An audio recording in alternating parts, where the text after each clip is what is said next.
This will be a short video showing you the different optional joystick knobs that we now offer for the ZX-1. This is one of two new options that we have for joystick knobs.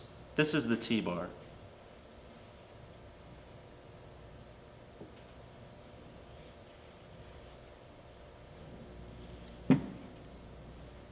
The second new joystick knob that we have is the ball.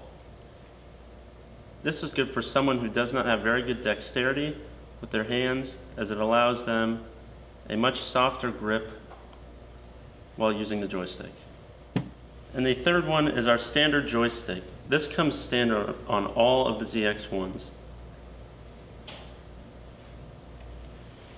During the ordering process of a ZX-1, all of these joystick options come to you at zero cost.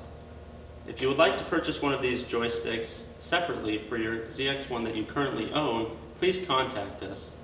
Thank you for watching.